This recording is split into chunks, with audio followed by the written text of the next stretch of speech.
Hey, welcome to RoxTalk, episode 3. Here with your hosts, Dawson and Brayden Lee, and we are officially 3 days away from opening day at Coors Field, and we are extremely excited. Yeah, I don't think excitement even begins to scrape the surface of our feelings. I just cannot wait for Rockies baseball in 2022. Listen, episode 3 is special because it's our first time having a guest on. So Drew Creasman from Mile High Sports actually joined us. He's incredibly intelligent, engaging, some comedy in there. He's just a fun guy. You're going to enjoy it. The only downside is Dawson had a tech issue basically right at the start of the interview. So it's not that Dawson didn't have any insights or thoughts. It's just that he couldn't share them because Zoom did not cooperate. So Drew Creasman is probably going to be coming back on with us soon so that Dawson can ask him some more questions, and we'll do that. But this is a great interview. Dawson agrees, even though he didn't get to engage as much. But let's hop in. It's awesome. I think you're going to enjoy it, and we'll see you on the other side. What's up, everybody? Welcome to RoxTalk episode 3. Today, we're very excited because we have Drew Creasman from Mile High Sports on the show today. And he was actually at spring training. So I think that's just where I want to start, Drew. Tell me a little bit about spring training, talking stick. How was it? Well, it's always amazing. It's, I feel like this has become the cliche about everything these days, but being away from it, it makes you appreciate it more when you get to go back and do it. I didn't get to do it last year, pandemic. But Talking Stick is an amazing resort area, just all of the things around it, the ball field, Salt River. It's truly class facility. Everyone who's been there will tell you the same. The ball fields are beautiful. Taking in a game there is fantastic. And then the backfields. I always promote this, but I always want to tell it to anybody. If I can turn one person on anytime to going to the backfields at Salt River, when you go down to spring training, it's where all the prospects are playing. Sometimes you'll find a major leaguer back there getting in a little extra work because they don't want to, like Antonio Senzatella was doing that this spring. I think they had him dodge his start against the Dodgers because they're going to be the first team he faces. They go, no, let's have him get in some work against the minor leaguers, right? But the backfields, man, it's like being at Little League again, because there's 4 or 5 baseball fields around you, all the sounds of the game, all the noise, all the hustle and bustle and people doing stuff.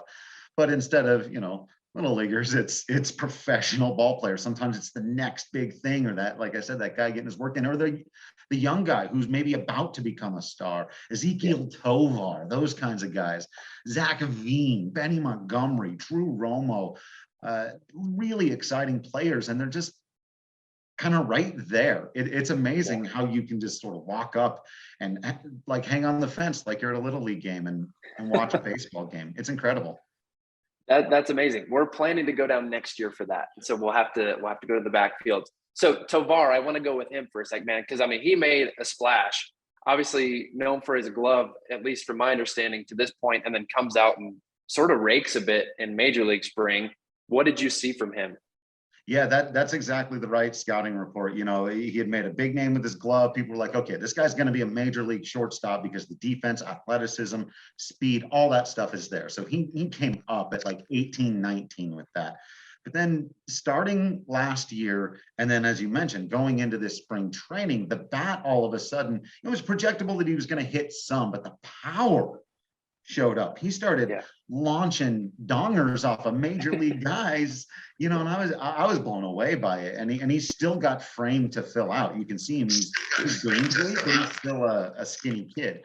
So, Tovar, he won the Abby Greer Award for best player in camp for a reason. He really was, I think, the most exciting thing about Rockies camp this year, and it was a truncated one, so they couldn't do a whole lot, but yeah. Yeah, no, I was impressed by him too. He wasn't incredibly on my radar. I know that we'd kind of sort of seen him come up, and I think I read an article about him early last year, again, sort of with the glove. And then Dawson sent me something on Twitter right away when he launched that first one. And so we were like, holy smokes, man, this guy's the real deal. Do you think we'll see him at all at Coors or in the majors this year, or is that a couple years out?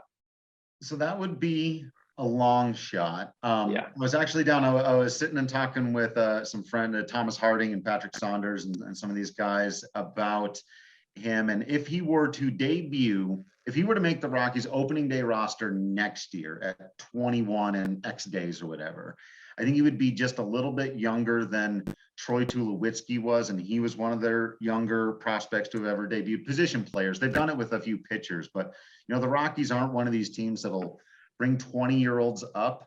He hasn't even played a game in Double-A yet. That said, Yeah, he maybe could be a September call-up this year, depending on where the Rockies are and if he's doing what he's been doing, because they've been very aggressive with him. And I know, just talking to people even behind the scenes, they were very impressed by what they saw out of this young man. So if he doesn't debut at 20 years old, yeah, let's not hold it against him. But it's very legitimate that at 21, he's going to be right there for this team. And that's exciting considering what we've seen. yeah, so far. absolutely. I have the same sentiments as you. When I was looking at him and watching him play and seeing, I definitely was in the same boat where I was hoping we wouldn't bring him up too early, because I think we've seen that at times where somebody comes up and it shakes him a bit because it's too early. I didn't realize he hadn't even played a game at Double-A yet. But man, so if we can get him working Double-A, Triple-A this year, getting him ready, seeing some bigger arms and stuff, I would love to see him up, because I see that in him, man. Like, I mean, from my opinion, maybe I'm a little biased toward him for whatever reason, but I mean, I see like future star potential there, certainly. So. Yeah, I wrote an article on milehighsports.com, and I basically said, the Rockies fans have been so spoiled, right? There was at shortstop, right? Not in any other way. Don't take that out of context. As Rockies fans, spoiled with all the success over the years. But no, at shortstop since 2007, you had a superstar. There was Tulowitzki, and then Story. Trev. And now, you've got this 1 year where you're going to have this veteran guy who's just a good glove, contact bat, Jose Iglesias. Not really exciting, but shouldn't kill you out there. Yeah. But it could be as soon as next year that you could be looking at another star player at shortstop for the Colorado Rockies. Yeah. No, I mean, it's amazing. I'm pretty excited about that. I think my excitement and like you just kind of alluded to, as Rockies fans, we've been spoiled in some ways, and in others, it's been like ripping your heart out sometimes. Looking at our pitching staff, because looking at our lineup, man, I mean, top to bottom, it's like, holy smokes. When we've had some with Nato and Trev and those guys where it's like, man, this is a big time lineup. But looking at this year too, with the addition of Bryant, now Grichuk, where, I mean, I think we could see him put up 30 at Coors, you know what I mean? So it's like, we have a lot of power, a good offensive team, but it always comes back to me. And for most of us, I think, where's our pitching going to be at? In spring, what did you see? How are you feeling about our staff and our pen coming into this year? Yeah, I think the starters are mostly going to be pretty good. The last couple of years, the starters have been solid. They haven't been able, like Marquez hasn't been able to quite become that star player that he's kind of always been teetering on the edge of. Obviously, Kyle Freeland had the big down year after the big up year. And some people, like, I still get the question about, like, are we going to see Kyle Freeland rebound this year? I was like, I think we've seen Kyle Freeland rebound for the last year and a half or so. Like, I think Free is going to be solid. I think Marquez is going to be very good. Austin Gomber is really my key to whether or not this rotation can be more than solid, pretty good, not losing you ball games. Gomber, I think, and I wrote about him as well. I chatted with him for a while, and I just think he's got the right approach, man. Any pitch, any count, any quadrant, trust your stuff, pitch by feel, but also have a little bit of a plan that you're going to work off of, which is something he didn't really do before. And he was telling me, sometimes I'll throw a pitch right into another guy's strength because I think it's the best pitch that I have the feel for in that minute. So if I can just take that part out of my game, and you're talking about a guy who for a 2-month stretch last year was one of the best pitchers in the National League. Yep. The fifth spot's a giant question mark. Chad Kuhl, I think, is solid veteran guy. He's a fifth starter, and you hope he can be a fifth starter. If he's a fifth starter who's about to become a seventh starter, that's a problem. Interesting depth with Peter Lambert, Ryan Rollison. But, the bullpen is really where you look out at the pitching and go, hopefully some of these guys can figure something out, because last year it was a disaster. Yeah, it was rough. And so Justin Lawrence is somebody that we got to see last year at Coors a couple of times. And I was like, man, with that sidearm action, but just tons of heat. You talked to him too, didn't you? Did I see an article? Yeah. So what are you thinking about him this year? really intriguing ball player. And I actually think what the Rockies have done by sending him to AAA makes a lot of sense, because I think, and they said, I get the sense he's going to close out ball games for the Albuquerque Isotopes. That's great experience for him. Sure. I think you want him getting that kind of, because I think he's a late inning guy. I think he's a late inning stuff type of guy, like you said. But he's really got to prove to them that the command is there, because you can't be a late inning guy and walk people at Coors. Can't do it. Can't do it. So early in the season, and you guys know, the baseball season's a marathon. You take guys like Ashton Godot and Ty Block. They're not exciting players, but they eat up innings. They help you get through that marathon, because if your team's going to be good this year, if the Rockies are going to surprise people this year, you don't need Justin Lawrence in April and May. Right. Yeah, you're right. But I do think he's got an opportunity. Like, it wouldn't shock me if by the end of the year he is closing out ball games for the Rockies, or pitching in the 8th and becoming one of those.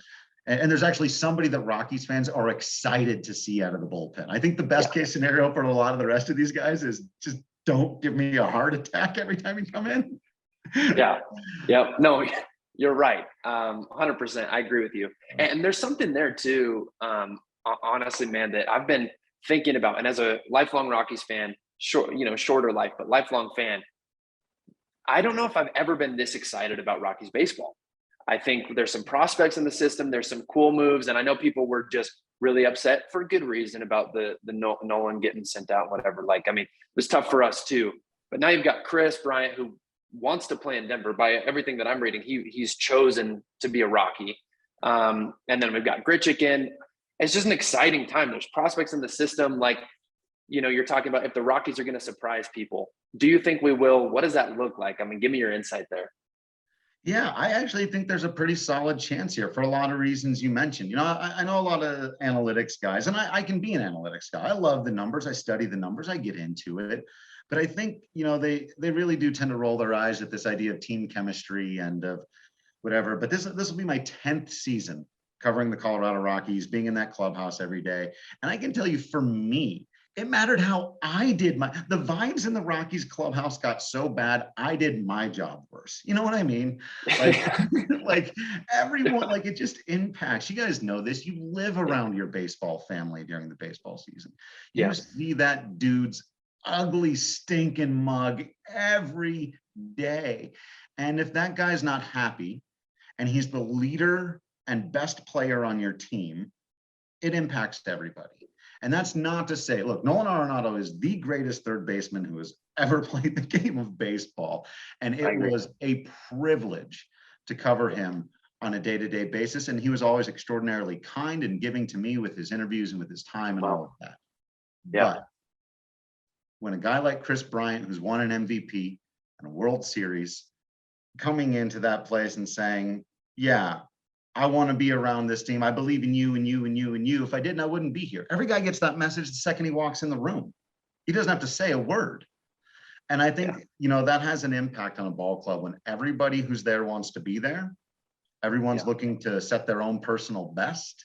And they do all have a bit of chip on their shoulder about no one really believes in us, and, the negative press and fan feeling and all that. They feel like we go out and win some ball games, we can do some special things. Yeah. Well, and two, it's not just coming from a random guy. It's coming from Chris Bryant, who's done some things. He has a World Series. You know what I mean? It's somebody that is a big time name, not just in Colorado, but in the majors, and I think it makes a difference. I agree with you 100%. Yeah. It's real cachet. It really is. Yeah. 100%. So Dawson's internet he's having a hard time, so he can't speak, but he wants me to ask you about Alex Colome. Wants to know if you saw him in spring, kind of had a down year last year. What your thoughts are as we go into 2022 with him? Yeah, he looked pretty good in the games I saw him. I think in the one where I was on the road back, he gave up a homer. It's going to happen. I think the stuff looks fine. I've heard a lot of great things about him from his teammates, talking to people saying really great guys, really giving of his time. Apparently he's very quiet, which is interesting because his game has always been so loud, but he's not a reserved guy, but also really funny, according to Carlos Estevez, who should know he's the funniest guy on the team. But This is really interesting. I am of two completely different minds about Colomé, the baseball player. I think he's either going to be very good for this team and stay at the back end and be great all year. And people are going to like, where did this guy even come from? And a lot of people are going to be like, Tampa. He was very good in Tampa for a long time, but they might not know because Tampa. Or this could go Brian Shaw. He could go full. He's a cutter-based pitcher. He's near the end of his career. He's never dealt with Coors Field before. It could go south on him, but a lot of that really does come down to, and there's another thing that people don't always love, the mental makeup of the person, the strength and the way they can approach it. And if he takes a better attitude to it than some guys have over the years, I think he can be successful. No, that's a good take, and I think I don't have as much feelings as Doss does. I wish he had better internet to speak to this, but he's a fan for sure, and he's excited about it. I think I am too. For whatever reason, I think I have a little bit of skepticism anytime we get a new pitcher coming in, especially when they haven't pitched in Coors very much, just because it's a different place, man. Yeah, I mean, there's a rough history of that, right? Yeah, there's a pretty brutal history of it, or even guys having it for 1 year and then not the next. Wade Davis set the Rockies record for franchise saves 1 year, and the very next year was the worst player on the roster, had like a 10 ERA. So I think the Colomé, I will say this, I think no matter what, because of the contract and the resume, even if he's terrible, the Colomé pickup was 100% a good move. I agree. Because he's not even that expensive. And there's a possibility he ends up being the closer for this team all year long. That shouldn't shock anybody. No. Yeah, and that's been exciting too. I mean, as fans, to see us actually going out, and not every year we're going to go out and get a Chris Bryant, right? I mean, I was excited to see that happen. But beyond that, I was just excited to see us making some small incremental moves that just add to our overall roster and just make us a better team as a whole. And then obviously once we got Chris in, it was like, holy smokes, okay, we're doing some things, which was exciting. Cool, man. So Kyle Freeland, opening day starter. I thought it was going to be Marquez. Do you have insight as to why maybe they're doing that? It's funny. Again, they did that the day I left, the jerks. Of course, they would announce that news. Yeah. So I can't speak to other than what Bud Black has said publicly. Just they've always believed in Kyle, great Rocky. They believe in our man. The stuff you hear. Manager speak. But I think that this is actually sending two different messages. One is trying to reset the tone. If you recall, the Rockies' recent stretch of general goodness, 2017, began with Kyle Freeland making his major league debut in Coors Field against the Los Angeles Dodgers. And he has since then proven, in my mind, to be a big game pitcher. I mean, the wild card is the obvious example there, right? But Kyle has a way of getting past those nerves and showing up for the big games, including in that debut where I think he threw like 7 innings of 1-run baseball. And so I think part of it is that them setting the tone, saying, Kyle, you're a leader on this team. You're a big game pitcher. We expect you to pitch big games for this ball club. And it's also kind of nice because you know what? He's one of the guys that doesn't have a contract yet. Rymack got his extension. Marquez got his. There's some arbitration stuff. So they're at least going, hey, man, you're our guy. And boy, do they need to sign him to an extension. Yes. Yep. I agree. The other part of it is the message, the very subtle message to German Marquez. He was an all-star last year and has been this team's best overall pitcher basically since he arrived.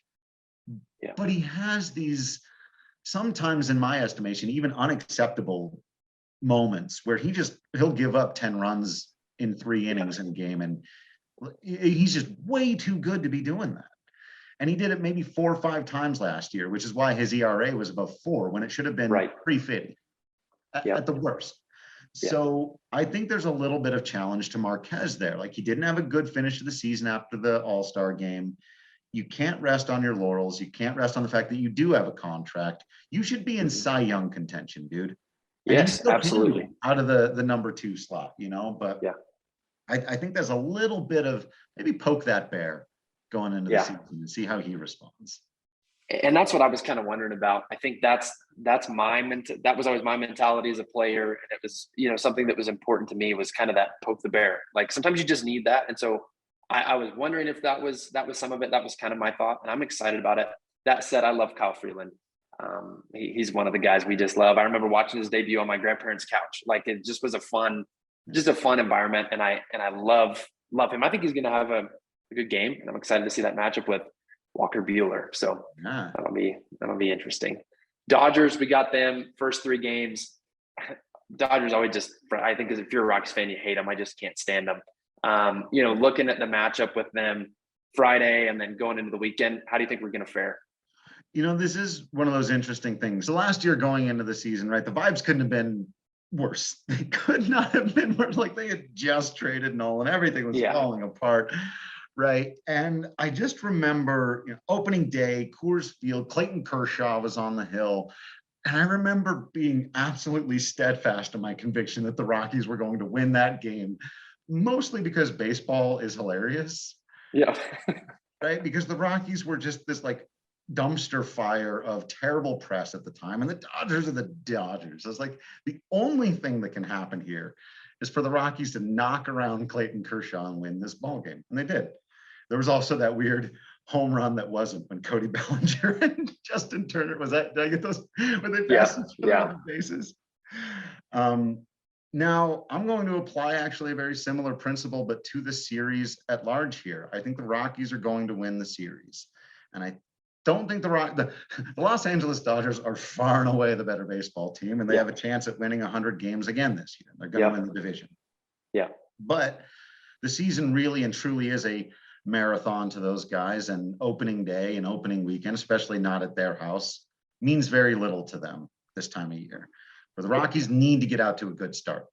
They have to be good in the first half, because the only way you really are going to continue to make and build on this thing is to make some trades and keep doing the thing. So I think the Rockies come out, chip on their shoulder, something to prove. World doesn't believe in us. This is our house. All the confidence from the fact that they won 1,000 baseball games at Coors Field last year. And I think they take this series against the Dodgers, not because they're the better team, but because they're in a really good spot right now. And they're like antsy to prove to people that they're not the pushovers or the joke that a lot of people out there think that they are. Yeah. There's one, I agree with you. I'm excited about that. I have the same sentiment. We're going to be there all weekend, and I cannot wait to see that. I'm excited about it. But you said one thing that's important, looking at last year, that's going to be huge for this year. You said we won 1,000 games at Coors Field, and that's great. But we don't play 162 at Coors. Zero games on the road. Yeah. What's the key there? I mean, what do we got to do to get some road wins? Because we have to. I mean, if we're gonna fight for that 2-3 spot in the Wild West, we're gonna have to win games on the road. It's not an option. That's absolutely right. And they don't have to go 500 on the road. You shouldn't expect that as a Rockies fan, if you will. But if they need to go 400 on the road. Right? And to do that, I've talked to some guys about this. I talked to CJ Cron and Ryan McMahon specifically about this in the last week, and they think a lot of it's going to be experience, and I think that's part of the reason why you saw some of the moves you did. Randall Grichuk move is a perfect example of going and getting a guy who's got 9 years of experience, and he's had some strikeout and he never walks and the on base isn't great, but he hits 20 home runs like clockwork, and you put him at Coors Field, maybe that's 30 home runs. Right. And so essentially, I think that's one of the things, not just the home runs, but getting these veterans, guys like Chris Bryant and Randall Grichuk, and making sure that you don't have guys who are figuring it out at the big league level, also trying to figure out the Coors Field hangover effect, which, by the way, is very real. And I'm sure you guys have dove into it before, but it's a very real thing. And there's no way to get rid of it entirely. The best you can do is to mitigate it. And I think having these veterans is really going to help. I think, I agree with you. I think that Grichuk, like you said, it's going to be a big bat. Obviously with Crone and Rymack, I think that they're big pieces. I mean, we know that, but they're just big pieces. I'm really excited about Ryan McMahon. I mean, last year, I think he should have been a Gold Glover probably. I mean, a heck of a year, filling shoes that, no one would want to fill. Right. Like, I mean, I can't even imagine walking out to third base that day when it's like Nolan's gone. now we got you. But he had a good year, and I think he's going to have a heck of a year this year too. I'm glad we extended him. So I've really appreciated this. I want to talk about one more thing here, and then I'm going to let you go. And I think it'd be fun to have you back on at some point. But sure, I feel bad I didn't even really get to talk to Doss, man. I got to come back. I know. Yeah, at least for you to talk to Dawson, because it's mostly been my questions. And I was going to say what we should do next time I come on is he and I should talk, and you shouldn't get. Just ditch me. I'll just be a smiling face in the bottom corner. In the bottom corner. Totally. Yeah, no, we'll have to do that. But one thing that Doss wanted me to talk to you about, one thing that I'm of course intrigued by too, is for the first time in the NL, we've got the DH. And so, first off, before we get into how's Buddy gonna work that, is Chuck gonna be there, whatever, do you like, as a baseball fan, are you excited about this? Does it bother you? Is there traditionalists or things in there that are irked by this? Because for me, it is.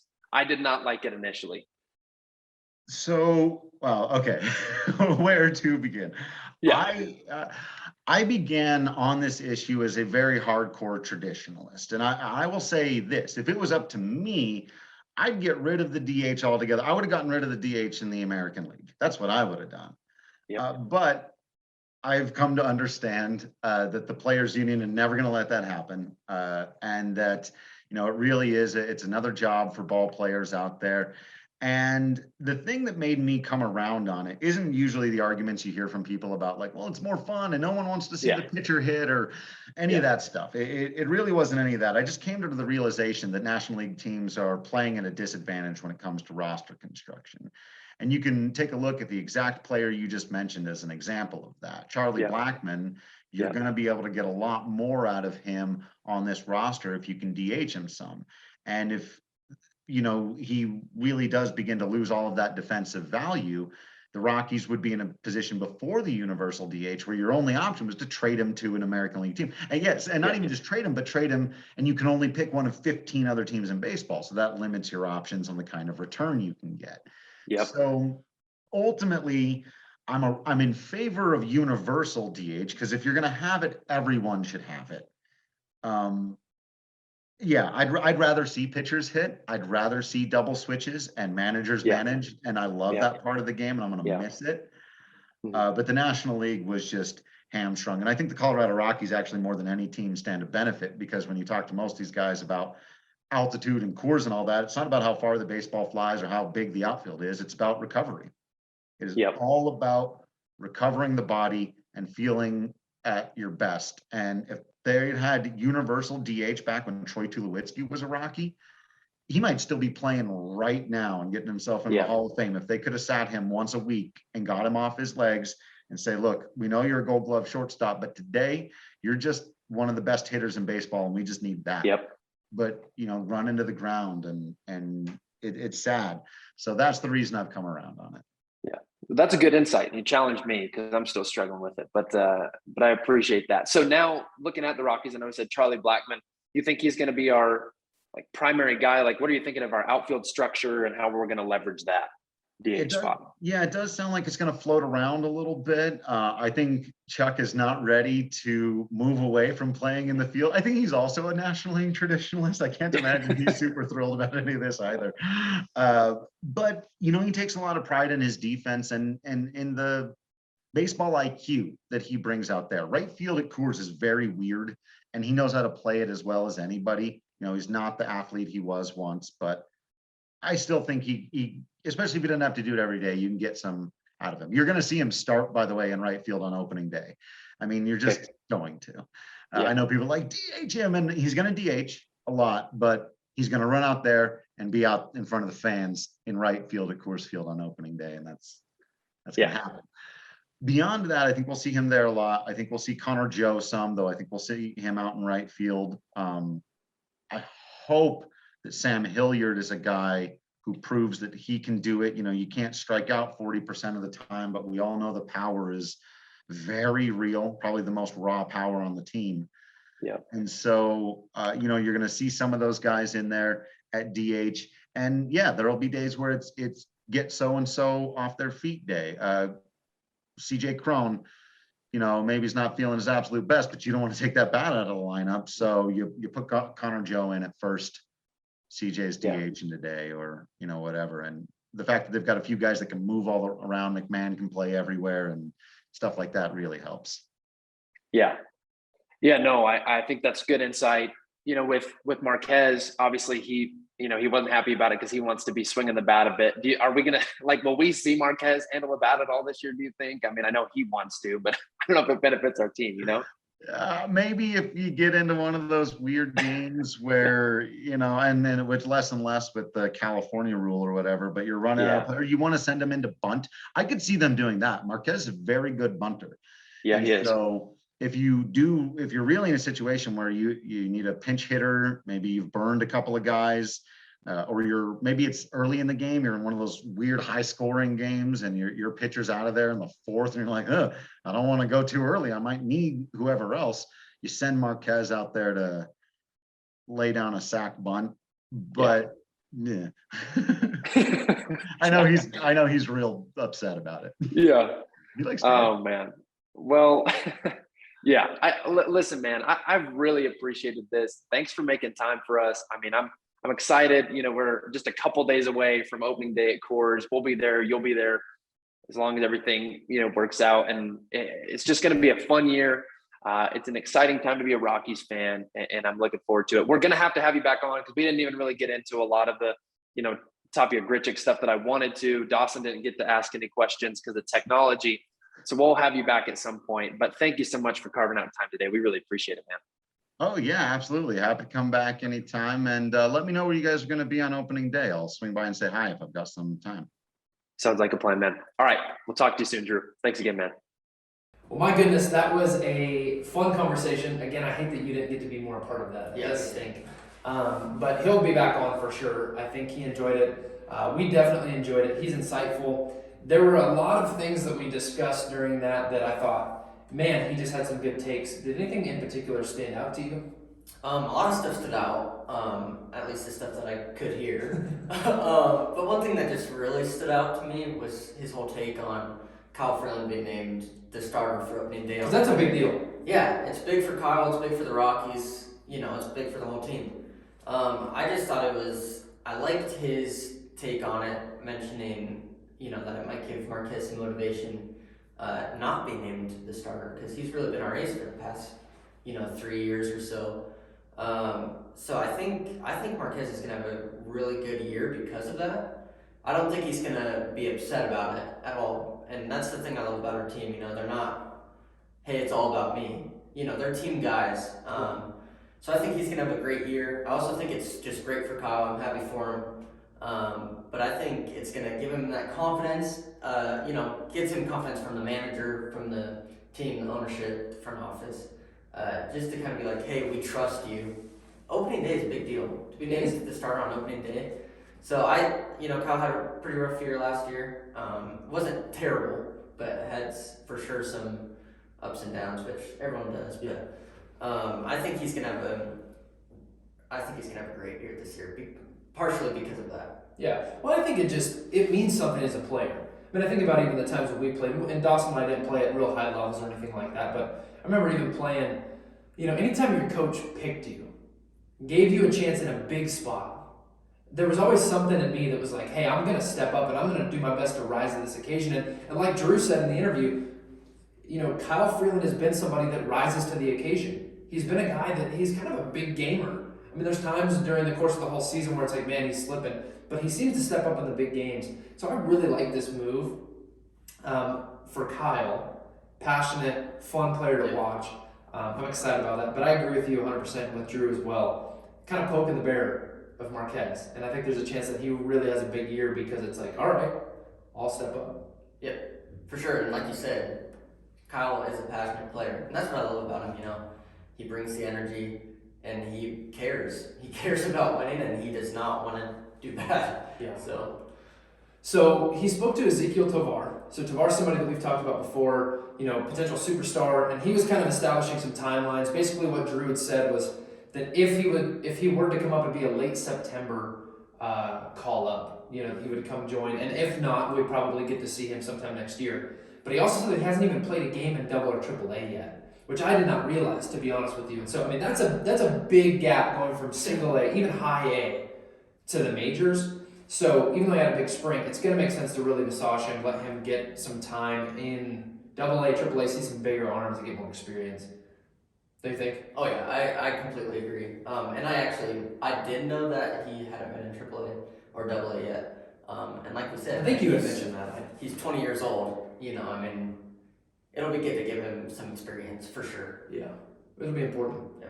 So Drew also talked about the DH. He was kind of with me initially, talked about he was a traditionalist, didn't like it, but then he kind of came around because he just talked about how the NL was really at a disadvantage in the way that the rosters were structured and different things like that. And so I don't know that I would say I came around, but he at least sparked my thoughts on it.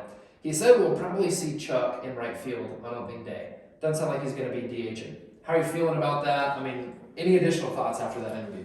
Well, first of all, I was kind of upset being a part of the conversation and not being able to say anything when it was kind of you two, and then I had my side, you know, and I wasn't able to share my thoughts.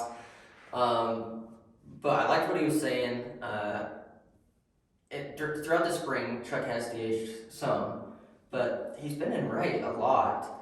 And so I kind of, you know, I was at first expecting Chuck's going to be our DH. Yeah. But after the way Buddy's been putting him in the lineup, out in the outfield and stuff, it's kind of like, okay, maybe he is going to play in the field. You know, he didn't have a great year last year fielding, like we talked about, but, you know, he probably worked on that for sure over the offseason because that was one of his downsides of the year. So, Yeah. but I think it'll be good, though, bouncing around some guys, getting guys off their feet. You know, instead of just having an off day, you still have that bat in the lineup. They're just not out there the whole game. Yeah. So when we talk next week at this time, we will have officially been through the first series of Major League Baseball. Yeah. First series for the Rockies. So coming on the other side of that Monday, we'll have played the Dodgers 3 times. Talk me through those games. What are some keys? What are some important pieces of those games that the Rockies are going to get 2 out of 3 in that one? Pitching, I mean, for sure, you know, I mean, with that lineup, you know, we have the lineup to be able to get to pitchers, even the good ones. Yeah. So I'm not too worried about that. I think the way we've brought guys in, they're coming in with fire. The guys from last year, they're coming in with, you know, a spark, wanting to win. And plus, it's the Dodgers. You want to beat the Dodgers. You know, you just always do. They're basically a rival, one of our rivals, you know. At least in my eyes, they're a rival. But yeah, so I think pitching consistency, the bullpen for sure, which we talked about last week, and then getting 6 or 7 innings, even though it's tough, the first few starts of the season, a solid 6, 7 innings would be really good, I think. Even 5 or 6 maybe, you know. But I see it 2-1 next Monday, we'll be talking, so. Well, I sure hope so. Dawson, any other final thoughts? I know that was a longer interview that, again, I hate you didn't get to be a part of. You'll be a part of the next one. Any final thoughts? Anything you want to leave our viewers with, or leave me with, I guess, even? Oh, gosh. I think just the main thing is just the excitement. Like, we're trying to build the excitement with this, you know, and doing this. So I think just be excited for this week. Even if you're not a Rockies fan, it's opening weekend. It's a huge week in sports, and in America. And so enjoy this weekend and enjoy this because it only comes around once a year. And it's the best time of the year, so. Yeah, I agree with you. Be excited. It's an exciting time to be a Rockies fan. It's an exciting time to be a baseball fan. This is, in my opinion, best time of the year. Friday's going to feel like a holiday, to be honest. So, oh yeah, it is. I think that's the final thoughts. We'll talk to you next Monday. As always, go Rocks. Yep, go Rockies.